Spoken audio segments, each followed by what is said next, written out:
All right.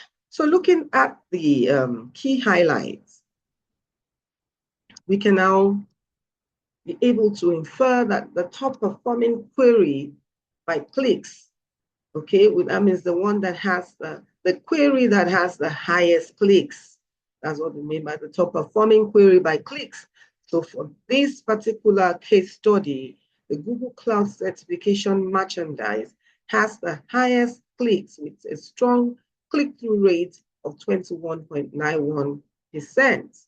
Okay, let's look at that again. You can see the Google Cloud merchandise certification merchandise has the highest number of clicks, and the click-through rate is about 22. The timings are also changing, but it's about the same, okay?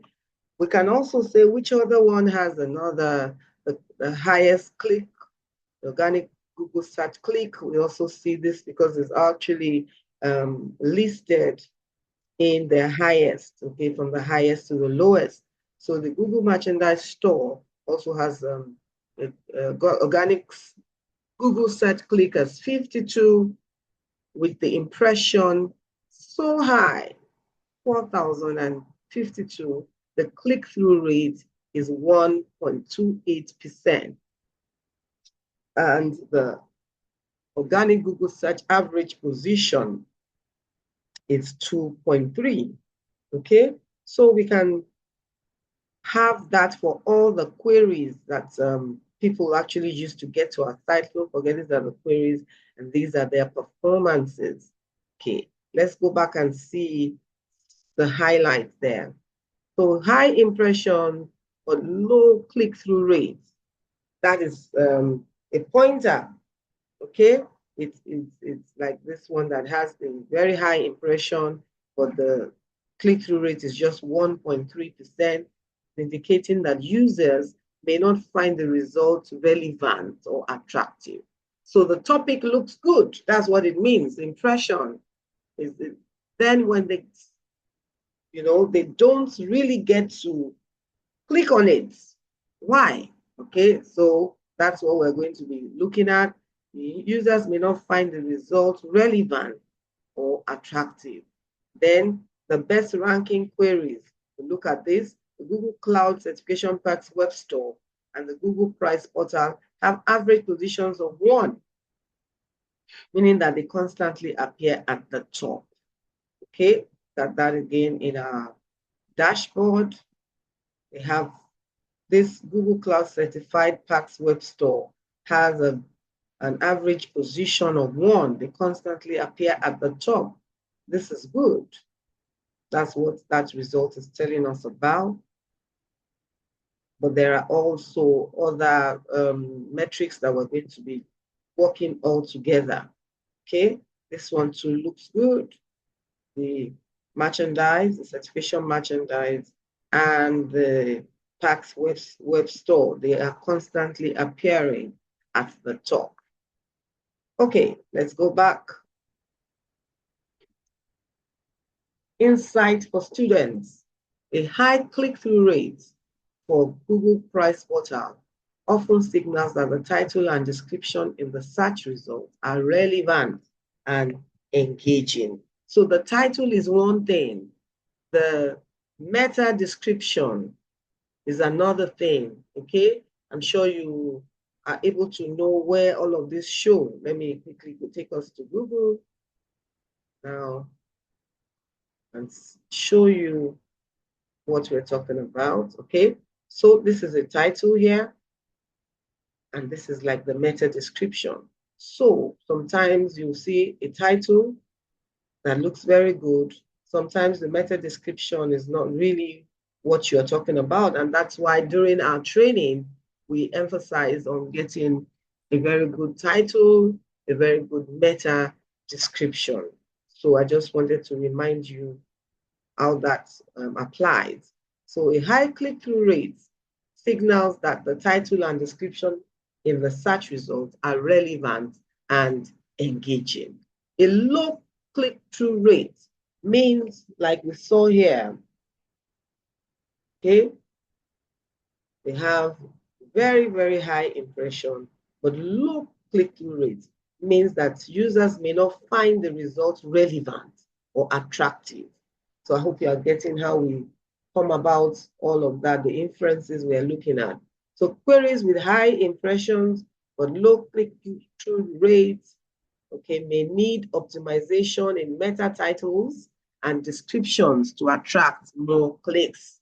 So when you see that kind of results with very high impression but low click-through rate, then it means we need to work on our meta titles, we need to work on our meta descriptions, we need to apply the keywords properly in our titles and our meta descriptions. Okay, let's go on.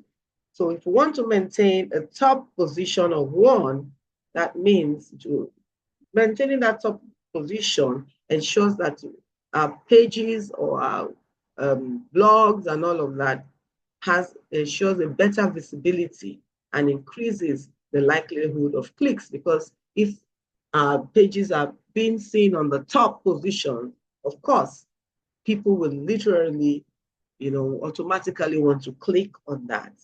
Okay, we'll come back to how to maintain that top position, which is just like well, how do I put it now? Just a reminder of some of the things that we were talking about when we was just in a basic class about our SEO. But let's just have a little brief about the benchmarks, the click-through rates benchmarks. Do we have benchmarks? Can we, what does the numbers imply? Okay, like when we did the calculation, we got one for 21.91%. Okay, what does that all mean? Okay, so we have an average organic click-through rate, position 1, yeah, 27 to 30%, position 2, 15 to 20%, position 3, 10 to 12%. Beyond position 3 or below that, it means the click-through rate is dropping. Okay, the click-through rate is dropping. Now we have what we had, like the 21.9% is like on a good positioning, or anything higher than that. Okay, so it also depends on the industry. It depends on the industry. A click-through rate of 2 to 5% is considered average across most industries for organic search. That of 10% or more is excellent, particularly for high-ranking pages. And for a particular case, 21.91% is very good, especially if the page ranks in the top 3 positions. Okay, the top 3 positions. So it indicates that your meta title and description are compelling and they attract clicks. Okay, now maintaining the top position of 1 is a big deal. We keep working towards it. SEO is not a get-rich quick scheme. It is a long-term building of your content, of your titles, on-page SEO, off-page SEO, link building, and what have you. So it's a continuous walkthrough. So maintaining the top position of 1 in search results depends on several factors. And while a high click-through rate helps, it's not the sole contributor. So we have some things that are like a reminder on what can help us to achieve and maintain a top position. And like we saw in the dashboard of our Google Search Console, all of these appear on the top positions. The top positions, 1, this one is on 2, this is 1, 1.9, 2.6, 1.6, 3.4, 4, 5. So the number 1 shows is on the top position, number 2 is on position 2, and all that and all that. Okay, so let's just do a quick reminder on all that will help us to remain on the top position. Okay, and the primary factor is your content quality. Optimize your content. Ensure your content is highly relevant to the target keyword. What people are looking for is what they find. That's what it means to be highly relevant. Include comprehensive, well-researched information that answers user queries better than your competitors. And we did a lot of this. We said when we want to write, check what your competitors have written, go to the Google, search for that keyword you've decided to use, look at what competitors have written, the first 1 to 5 results on the search engine result page. Look at what they wrote. See how you can outperform them. Don't just do what they did, do something even better. Okay? And then use clear formatting, headers, visuals for better user experience. Don't just write a long stretch. Use, headers. You format your text. Use bullets and all of that, images, videos, and then improve on your on-page SEO. Most of the SEO we treat on in our SEO content writing is on-page SEO. It includes our titles. Our titles, don't forget, this is a reminder, our titles must include your target keywords and make them compelling. Your meta descriptions, write engaging and keyword-rich descriptions. You must include your keyword in your meta descriptions and things that will enhance what people are looking for. Header tags, your H1, H2, structure your content logically, include keywords in your header tags. Use alternate text for your images, maintain fast page load speeds. We've done all of these. These are reminders. You can go back on our basic training, see how to optimize your images so that it will load faster. Don't forget you use WebP images, not just any form of images. Convert your images to WebP. These are just reminders. Okay? Off-page SEO, you are not the sole person working. Maybe there are other people on your team, okay, that will concentrate on other parts. But our major point in this course is our content writing, SEO content writing, okay? We can also build backlinks, but this is not a major concern now, but we just need to mention it because everything is supposed to be working together. So you can obtain high quality backlinks from reputable websites, focus on outreach, guest posts. What is major here is that you can write for bigger brands and then you can link back to your site or to your article. This is how you build backlinks. This is one basic way of building backlinks, and it's all going to help your SEO, okay, to help your content to rank higher on the search result. They align with search intent. Make sure that what you are writing is what people are looking for.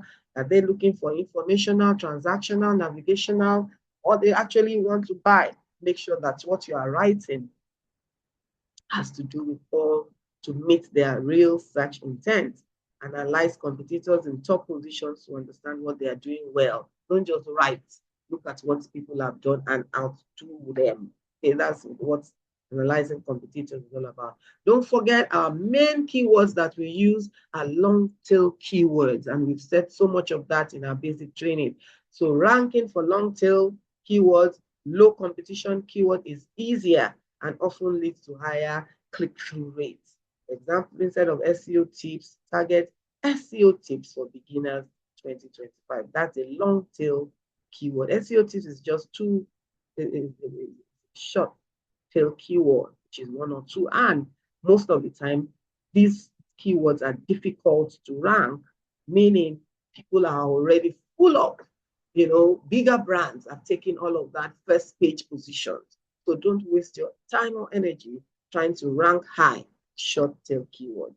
Okay? High click-through rates is a good signal to know that your page will be, appearing on the top page. While click-through rate itself doesn't directly boost rankings, a consistently high click-through rate can signal relevance to Google. So to maintain it, make sure you keep writing engaging meta tags, use numbers, dates, questions in your titles. Don't just write, use what will catch through with your keywords. Use the year, use the locality, 10 SEO tips for beginners 2025. All of these will help, okay? Monitor and update meta tags based on performance. That means keep checking what Google Search Console is saying and keep improving. Okay, Google considers engagement metrics like dwell time and bounce rates. We talked about bounce rates earlier on in the Google Analytics. So all of these work towards us remaining on the first page of the Google search engine results. Okay. Now, how do we use Google research? How do we do keyword research using Google Search Console? Okay. So from this type of results, you can identify opportunities for picking new keywords, okay, or focusing on trending ones by analyzing the following factors. So in the same vein, we are still working with queries. Don't forget Google Search Console here. We're working with queries. How do we use queries to pick new keywords that we can use to rank? That's what we are talking about here. So picking new keywords for blog posts, we look at the queries that have a large number of impressions but a low click-through rate. Let's go and do that. High impression, low click-through rate. It's very interesting for us and very important for us to have ideas of keywords to work on. So high impression, you can see Google Merchandise Store, very high impression, and then low click-through rates. Low click-through rate. If you find any query like this, it's a very big bomb for us. Okay, so what do we do with that?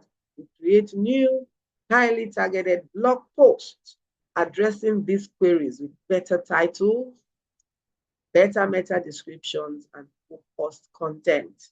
For example, we can write a blog like top 10 Google merchandise products you should know about. Okay, we can tweak all that, this is it. So we can, what we're saying here is this is a good idea of a keyword to work on, meaning that people are clicking it. It's coming up, but the impressions are high, but they are not really clicking on them as high as the impression. Do you get that now? So we can now look for different topics to write around this keyword. Okay, do more research, do more Google search, and keep looking for things around this particular keyword, okay, to write about. I hope that makes sense. Then long tail keywords. From that query results again, we can identify long tail keywords like Google Cloud Certified Packs Web Store, which are more specific and often less competitive. Okay, so we expand content around these queries to capture niche traffic. Let's look for a very long tail keyword that we can still work on that showed us there. Okay, this is a long tail keyword too. We can write about that. This is also good long tail keyword. So any of these long tail keywords, we can rank easily with them and we can continue to work around them. This too is a long tail keyword, Google Cloud Certification Packs Web Store. So we can work around these long tail keywords. Okay, these are just reminders, but you are seeing it now on the Google Search Console, and you can see the application of what we've been talking about.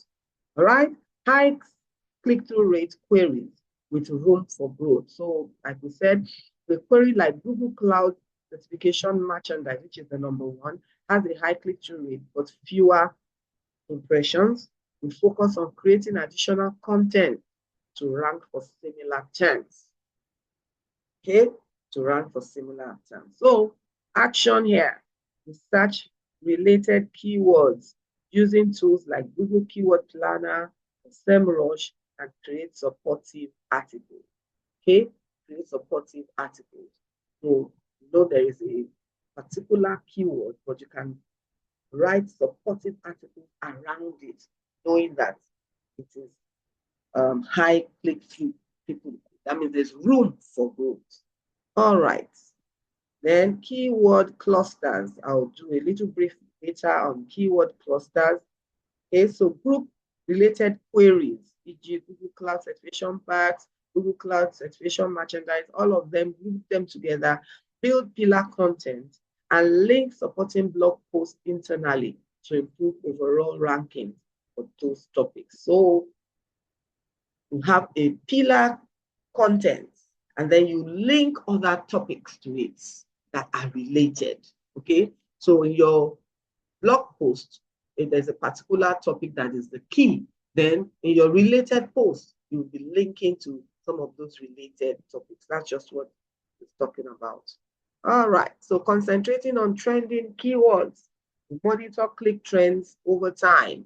The query shows increasing clicks, so you'll be monitoring.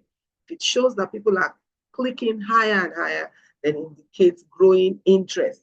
What do? You double down by updating or expanding content related to that query. For example, you add new sections to that particular topic, or you update the frequently asked questions, or you relate or related resources to capitalize on the trend. So you can link different articles. Then you leverage high click-through rate keywords. We've said this is more like repetitions. I hope that you are catching that they are all being repeated. Okay. So high click-through rate keywords like Google Price Portal show strong user engagement. So create spin-off posts or detailed guides. When you see that there's a particular keyword that is really high, then work on it. You can create guides, okay, how to use the Google Price Portal for discounts and benefits. You create guides on that. Then you analyze competitors. Okay, on that too, you can create videos. Okay, just maximize that people are clicking on it, so maximize it and do several other content around it. Okay, so use competitive analysis tools to see what content competitors are ranking for on similar queries. Action, optimize your content or write new blog posts that target trending competitor identified keywords. Okay, how to identify keyword trends. You can use Google Trends. That's another of Google free tools. You can use that. Just Google it and see what you can do with it. Then the Search Console performance results, will be working on it back and forth, checking it again and again. And then you can use tools like Ahrefs, Google Suggest, or SEMrush to find related trending keywords. Okay? Now let's talk briefly about the Google the keyword clustering, content planning, and meta tag optimization. Okay, you can use the Google Search Console results for keyword clustering. How do we do that? Okay, Google Search Console's queries report, which is what we have just checked, helps identify keywords your website ranks for.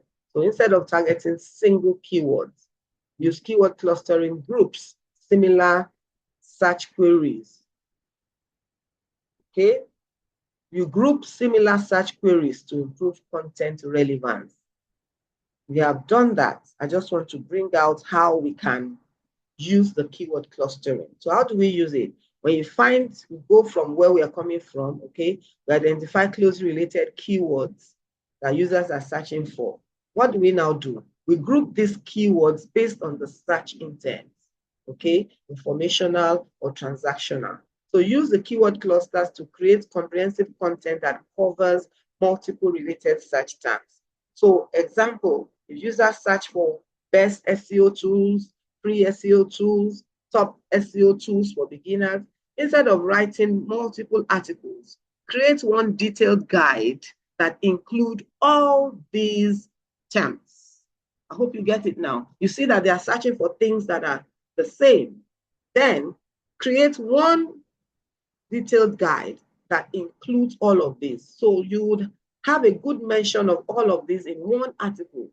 So there are several ways to go about it. You can create one, like we said earlier on, one content pillar. We call that a content pillar because it is like the real keyword. And then you can also create some, if you see that there's so much to write about it, then you can create other posts and link it. Then using keyword clusters, you include all of these similar clusters in one detailed guide. I hope that makes sense. Okay. Then content planning with Google Search Console. When you have done all of that we just did with that dashboard, it helps us to plan our content by showing which topics drive traffic and where there are opportunities to rank higher. How do we use it? You check the landing pages, to see which pages perform well in search. We're going to the landing pages after this. Okay. Look at queries. This is what we have done. Impressions versus clicks. Plan new blog topics based on what users are already searching for. Okay, this is what we have done. For example, if you see how to use Google Analytics has 10,000 impressions, but only 200 clicks, then you may need, okay, a better title, a better meta description for your how to use Google Analytics. Okay, a new blog post targeting that topic in depth. Okay, so I'm sure you are getting an understanding of all that I have been talking about. Then you can optimize your meta tags with Google Search Console. The title tags and meta description impact the click-through rate. So if a page has a high impression but low clicks, might mean that we need to change our meta tag. It's not compelling enough. So how do we do that? Okay. We have, for example, SEO tips for beginners. The meta says, learn some basic SEO tips for ranking your website. And after optimization, and we find out that we have that kind of result of high impression, low click-through rate, then we may decide to change our topic and our meta description. So for example, we can decide to do 10 must-know SEO tips for beginners. Boost your ranking today. That's a better title that still has our meta keyword. Our keyword is SEO tips for beginners. So we decide to make it 10 must-know SEO tips for beginners. Boost your ranking today. Then the meta description we now have, struggling with SEO, discover 10 expert tips to boost traffic and improve rankings fast. Okay, why will it work? You now use power words like must know, boost, experts, and all of that. Then you include the target keywords naturally, because the target keywords is, the SEO tips for beginners. Okay, and then you create urgency and curiosity, where we put boost your ranking today. I hope you have you got something from how we use the Google Search Console results to tweak our meta titles and meta descriptions and all of that. Okay. So by integrating Google Search Console into SEO workflow, we use keyword clustering to improve content targeting. We plan new content based on our query, and then we optimize meta tags to boost our organic CTR. Good. I'll stop here for now, and then we're going to be taking on a part 2, where we will now be talking about the Google organic search traffic analysis. Thank you so much. If you still need to understand it, you can always go through the lecture again and again. All right. Thank you, and see you in the next video.